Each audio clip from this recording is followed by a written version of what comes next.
حضرت ابو کبشہ عمرو بن سعد الانماری رضی اللہ تعالی عنہ سے روایت ہے کہ انہوں نے رسول اللہ صلی اللہ علیہ وسلم کو فرماتے ہوئے سنا کہ میں 3 باتوں پر قسم کھاتا ہوں اور ایک بات تمہیں بتاتا ہوں، اسے یاد رکھو کہ کسی بندے کا مال صدقہ کرنے سے کم نہیں ہوتا، اور جس پر ظلم کیا جائے وہ اس پہ صبر کرے تو اللہ تعالیٰ ضرور اس کی عزت میں اضافہ فرماتا ہے، اور جو شخص مانگنے کا دروازہ کھولتا ہے تو اللہ تعالیٰ اس پر فقر اور محتاجی کا دروازہ کھول دیتا ہے۔ اور ایک بات میں تمہیں بتاتا ہوں، پس اسے یاد رکھو، دنیا میں 4 قسم کے لوگ ہیں۔ ایک وہ بندہ جسے اللہ نے مال اور علم عطا کیا، پھر وہ ان کے بارے میں اللہ سے ڈرتا ہے اور رشتہ داروں سے حسن سلوک کرتا ہے، اور ان میں جو اللہ کا حق ہے اسے پہچانتا ہے، اور یہ شخص جنت کے سب سے افضل درجوں میں ہوگا، بہت اونچا۔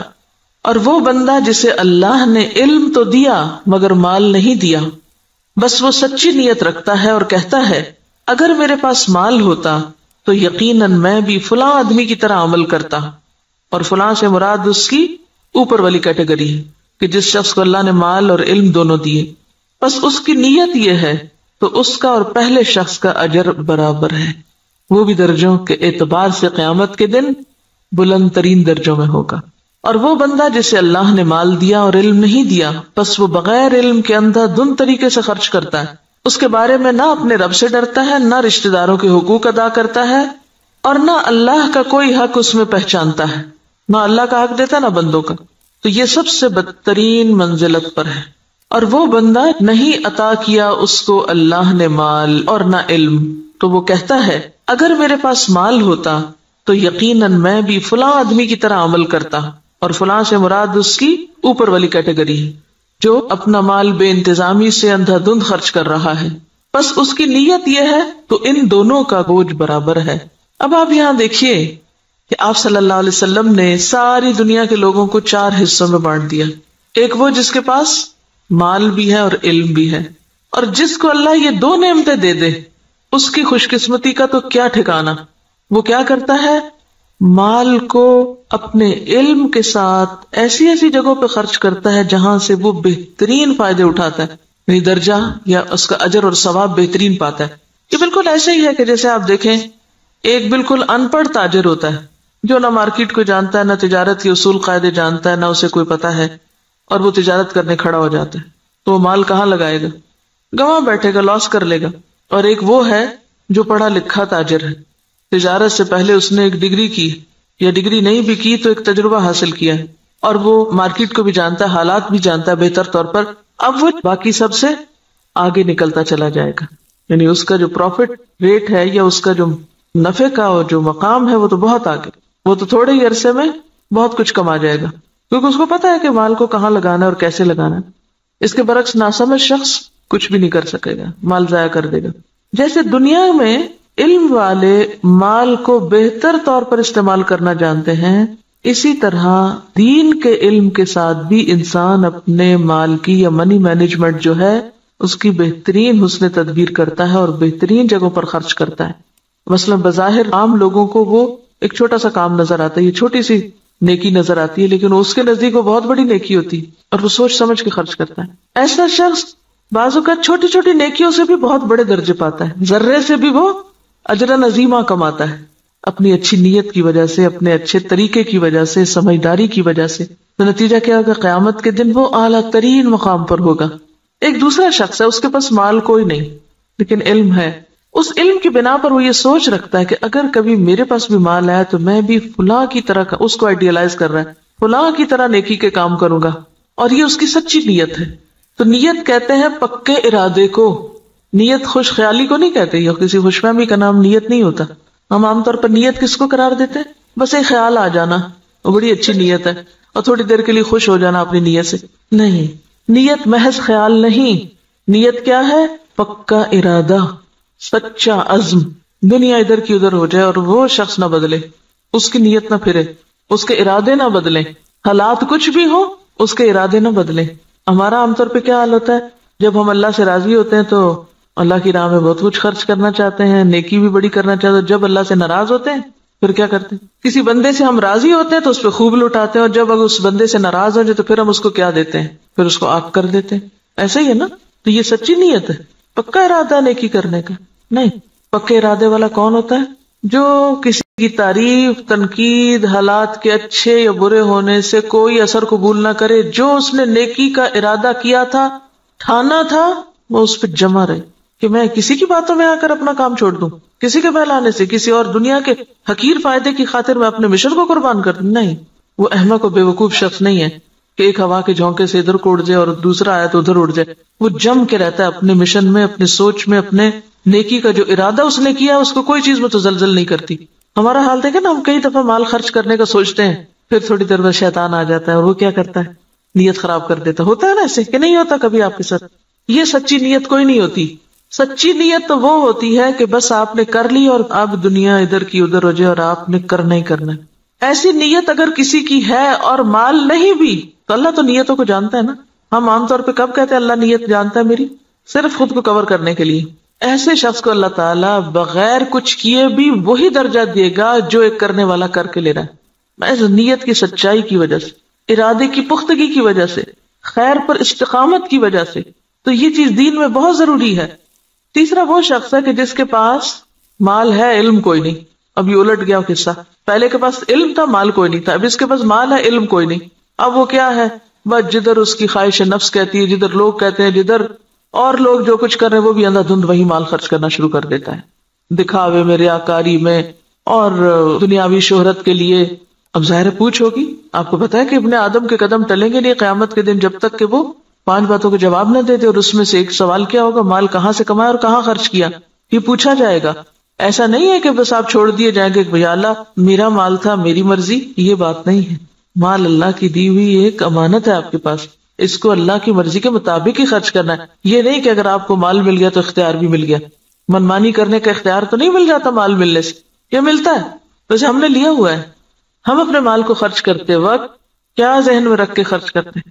میرا مال، میری مرضی، کیا مرضی کرو. کوئی سمجھائے بھی تو ہم کیا کہتے ہیں؟ جہاں جی چاہے اڑاؤں. تم کون ہوتے مجھے کچھ کہنے والے؟ میرے پیسے ہیں نا، جو چاہوں کروں. اور وہ اس کی نیت کیا ہے؟ کوئی اس کی نیت نہیں.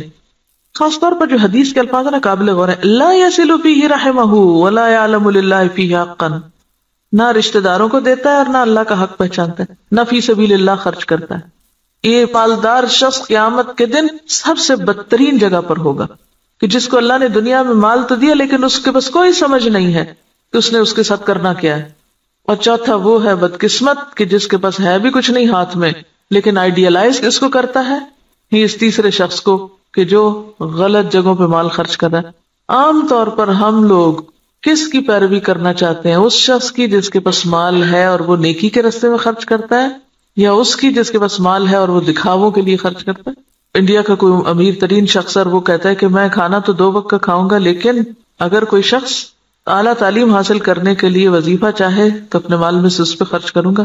تو یہ ایک ایسی مثال ہے نا کہ اس کے پاس ہے بہت کچھ لیکن وہ صرف ذاتی عیاشی میں نہیں اڑا رہا، وہ اعلیٰ مقاصد میں خرچ کر رہا ہے. اور لوگوں کے لیے ایک مثال یہ بھی، اور ایک وہ شخص ہے کہ جس کے پاس ہے اور وہ محض خواہشات کی تکمیل میں اور ذاتی خوشی میں خرچ کر رہا ہے. تو نتیجہ کیا ہے؟ باقی لوگ بھی اس کو آئیڈیالائز کر رہے ہیں اور وہی کچھ کر رہے ہیں. آج آپ دیکھیں کہ ہمارے معاشرے میں جس طرح نمود و نمائش ہو گئی ہے یا اس کے مظاہر جو نظر آتے ہیں، اس کے پیچھے کیا چیز ہے؟ فضول خرچی کے پیچھے کیا نفسیات ہوتی؟ دکھاوا اور نمود و نمائش کے پیچھے کیا ذاتی بڑائی کا جذبہ کہ لوگ مجھے بڑا مان لیں. تو قیامت کے دن ایسا شخص کہاں ہوگا؟ اخبث المنازل، اسفل سافلین، وہ سب سے نیچے ہوگا کیونکہ اس نے اللہ کی نعمت کا غلط استعمال کیا. تو ہم سب کے لیے کیا ضروری ہے کہ ہم اپنے اپنے طریقوں کا جائزہ لیں. کوئی پیسہ خرچ کرنے سے پہلے ذرا رک جائیں اور سوچیں کہاں دے رہے ہیں، کس کو دے رہے ہیں، کیوں دے رہے ہیں، کیا مقصد ہے، کیا نیت ہے، کیا ارادہ ہے. اور اگر مقاصد چھوٹے چھوٹے ہیں، صرف دنیا سامنے ہے تو چھوٹا دل ہے اور چھوٹی جزا ہے. اور اگر دل بڑا ہے، مقاصد بڑے ہیں تو ذات سے بھی کاٹ لیں گے، اپنے آرام سے بھی کاٹ لیں گے اور بڑی جگہ پر انویسٹ کریں گے. صرف زبان کے ذائقے پر ہی خرچ کرتے چلے جانا، صرف دل کے سکون میں لباس پر ہی خرچ کرتے چلے جانا، صرف اپنی ذات ہی کو یا اپنے ہی آرام کو دیکھتے چلے جانا اور دین کے اور اعلیٰ ترین مقاصد کو بھول جانا، تو دنیا میں بھی مسلمانوں کو کس سے دوچار کر رہا ہے. اب دیکھیے، ہم نے بہت اس پر پہلے بھی بات کی تھی کہ کہ ترقی یافتہ قومیں، آپ کو پتا 40% تک ٹیکس ہوتا ہے ان کا، 40 بازوں کا 60% بھی ٹیکس ہوتا ہے کہ آپ نے 100 روپے کمایا 60 روپے دے دیجئے گورنمنٹ کو، وہ آپ کے لیے سڑکیں بنائے، اسپتال بنائے، ریسرچ سینٹر قائم کرے تاکہ قوم ترقی کرے۔ ہمارا کیا حال ہوتا ہے کہ ہم جتنا بھی کمائیں وہ سارے کا سارا پلٹ کر اپنی جیب میں ڈالیں، گھر ہمارا محل ہو، سڑک اور گلی چاہے ہماری ٹوٹی پھوٹی ہو۔ اسی وجہ سے ہم اس حال میں ہیں کہ ہم بڑے مقاصد میں خرچ نہیں کر سکتے، اپنی ذات کے لیے اور اپنے ہی لیے، اور پھر اپنے اوپر خرچ کرنے کے لیے ایسے ایسے طریقے اختیار کرتے ہیں کہ جس سے اجتماعی فائدہ پیچھے چلا جاتا ہے۔ اب دیکھیے کہ ایک قطرہ جب دریا میں ملتا ہے تو کیا ہو جاتا ہے، وہ کیا کہلاتا ہے، دریا کہلاتا ہے، اور جب وہ صرف قطرہ رہتا ہے تو وہ اپنی انفرادیت بھی کھو دیتا ہے، اپنی آئیڈینٹی بھی ختم کر دیتا ہے۔ اگر ہم صرف اپنی ذات کو نمایاں کرتے رہے ختم ہو کے رہ جائیں گے، اور اگر ہم نے یہ سب کچھ اچھے مقاصد کے لیے اپنے آپ کو بھی اور اپنے مال اور اپنے اوقات کو بھی لگایا تو پھر اعلیٰ ترین منازل پا سکتے ہیں۔ یہاں جو بات یاد رکھنے کی ہے، بظاہر تو حدیث بالکل واضح ہے، مطلب صاف ہے، سمجھ میں آنے والا ہے، لیکن عملی طور پہ کیا کرنا ہے؟ ہر شخص اپنے اوپر کچھ نہ کچھ صدقہ لازم کرے، کچھ نہ کچھ کسی کو ضرور دیں، چھوٹا ہو یا بڑا، اور دے کے تجربہ کریں کہ یہ بات کس قدر سچی ہے۔ آپ دے کمی نہیں ہوگی، اس سے زیادہ آئے گا۔ نمبر 2، سوچے کس نے آپ پر کوئی ظلم یا زیادتی کی، نہیں یاد آ رہا تو ذرا غور سے یہ ذرا ذہن پہ زور ڈالیں۔ میرا نہیں خیال زور ڈالنے کی ضرورت، ایسی باتیں تو ہمیں ہر وقت یاد رہتی، کس نے میرے ساتھ کیا زیادتی کی ہوئی، سوچیں کس نے میرے ساتھ کیا ظلم کیا اور میں نے اب تک اس کو معاف نہیں کیا، ان سب کو آج معاف کر دیں، اور اپنے دل سے ان ظلم و زیادتی کے باتوں کو نکال کے دروازہ بند کر دیں، صاف کر دیں، صفائی کر دیں دل کی۔ معاف کرنے کا سب سے بڑا فائدہ صرف انسان کو خود ہوتا ہے، اپنا دل اطمینان میں آ جائے گا، اچھا کوئی بات نہیں، وہ بھی انسان ہے نا، پتہ نہیں اس کی کیا کیا مجبوریاں، اس کو کیا کیا کمی ہے، اس پہ کیا ظلم و زیادتی زندگی میں ہوئی، اس کو کیا کیا محرومی ہوئی، اس کو معلوم نہیں کیسا ماحول ملا، تو اس کو معاف کر دیں۔ اس کا کہاں سے پتا چلے گا کہ آپ نے معاف کیا؟ آج کے بعد ان باتوں کو زبان پہ نہیں لانا، چھیڑنا نہیں، ذکر نہیں کرنا، ورنہ ہوتا کیا ہے، جب کوئی آپ کو مزید پھر دوبارہ زیادتی کرتا ہے تو آپ جس چیز کو معاف کر چکے تھے اس کو بھی ساتھ جمع کر لیتے ہیں، اگلی زیادتی تو اگلی ہے، پچھلی بھی ساری لے آتے ہیں واپس۔ کڑوی باتیں نہیں دہرانی، منہ کڑوا ہو جاتا ہے، صبر برداشت، پی جائیں۔ یہ صرف آپ کی سوچ کی بات ہے، آپ سوچیں کہ میں نے کر دی، اور آپ دیکھیں کہ اللہ آپ کی مدد کرے گا اور ہو جائے گا، کیونکہ میں نے بارہا اس کا تجربہ کیا ہے، بارہا، اور اتنا فائدہ ہوا ہے، میں تو یہ کہتی اللہ میرے حافظے سے بھی نکال دے، میرے پاس وقت نہیں ہے ان باتوں کو یاد کرنے کا۔ اور جو زیادتی کرے اس کے ساتھ احسان، وہ بے رخی کرے، آپ اس کے پاس چلے جائیں، ہے مشکل، لیکن نبی صلی اللہ علیہ وسلم نے قسم کھا کے یہ بات فرمائی ہے، اگر آپ کو واقعی آپ کی قسم پر اعتبار ہے، آپ یہ سوچیے مجھے اپنے پیغمبر کی قسم کا اعتبار ہے، اللہ میری عزت میں ضرور اضافہ کرے گا اگر میں دوسرے کو معاف کر دوں گا۔ اور یہاں صرف معاف نہیں کرنے کی بات بلکہ صبر علیہا، کیونکہ جب تک صبر نہ ہو، برداشت نہ ہو، معاف نہیں ہو سکتا۔ معاف کرنے کے لیے اسے پینا پڑتا ہے، جیسے دوائی کا کڑوا گھونٹ پیا جاتا ہے، اور اگر آپ یہ نہیں کر سکتے نا، پھر اپنی معافی کی بھی توقع کم کر دیں۔ آپ اگر دوسروں کو نہیں معاف کر سکتے تو مت پھر امید رکھیں کہ آپ کو معاف کیا جائے۔ اگر آپ واقعی چاہتے ہیں کہ اللہ آپ کی عزت میں اضافہ کرے، کیونکہ سارے کام تو آپ اپنی عزت ہی بڑھانے کے لیے کر رہے ہوتے ہیں لیکن الٹے کر رہے ہوتے ہیں، تو جو نسخہ نبی صلی اللہ علیہ وسلم نے بتایا ہے اس کو عمل کر کے ایک دفعہ دیکھیں۔ ہے حوصلے کی بات لیکن کر سکتے ہیں، ایسا نہیں کہ کیا نہیں جا سکتا۔ اگر آپ اپنی جان کے دشمنوں کو معاف کر سکتے ہیں، حمزہ کے قاتل وحشی کو معاف کر سکتے ہیں، ابو سفیان کی بیوی کو معاف کر سکتے ہیں، ہند کو معاف کر سکتے ہیں، کوئی بدلہ نہیں لیتے، کوئی انتقام نہیں لیتے، کوئی جرمانہ نہیں لیتے، تو وہی لوگ تو پھر آگے جا کے دین کی خدمت اور دین کی عزت کا ذریعہ بنتے ہیں۔ یہ عمل کا وقت ہے۔ اور تیسری چیز، لوگوں سے توقع ہٹا دیں، لوگوں کے سامنے ہاتھ نہ پھیلائیں، لوگوں کا بھروسہ چھوڑ کے اللہ پہ بھروسہ کریں، اللہ کی طرف توجہ کریں، کیونکہ جب انسان لوگوں کے سامنے ہاتھ پھیلانے لگتا ہے، لوگوں پہ توقع رکھنے لگتا ہے، تو نتیجہ کیا نکلتا ہے؟ صرف مایوسی ہوتی، صرف حسرتیں ہی جنم لیتی، لوگوں سے استغنا برتے ہیں۔ کسی شخص کے بارے میں اگر آپ کا علم یقین کی حد تک بھی ہونا کہ یہ شخص میرے لیے برا سوچتا ہے، آپ اچھا سلوک شروع کر دیں، آپ کا حسن اخلاق اس کا ذہن آپ کے بارے میں ضرور بدلے گا۔ لیکن اگر آپ دوسری طرح معاملہ کرتے رہیں، دو چار تانے دے کے، دو چار پچھلی باتیں یاد کرا کے، شکوے شکایتیں کر کے، سوال پیدا نہیں ہوتا کہ خود بھی راحت پائیں اور دوسرے بھی آپ سے پائیں، اور آپ ان انعامات کو پا سکیں جو اللہ نے صرف ان قربانی کرنے والوں کے ہی لیے لکھے. پہلے حدیث میں مال کا صدقہ ہے، دوسری حدیث میں عزت کا صدقہ ہے، نفس کا صدقہ ہے. مال کا صدقہ پھر آسان ہے، عزت کا صدقہ مشکل. لیکن جو جھکے گا وہی بلند ہو سکے گا، اکڑنے والا کبھی بلند نہیں ہو سکتا. انک لن تخرق الارض ولن تبلغ الجبال طولا.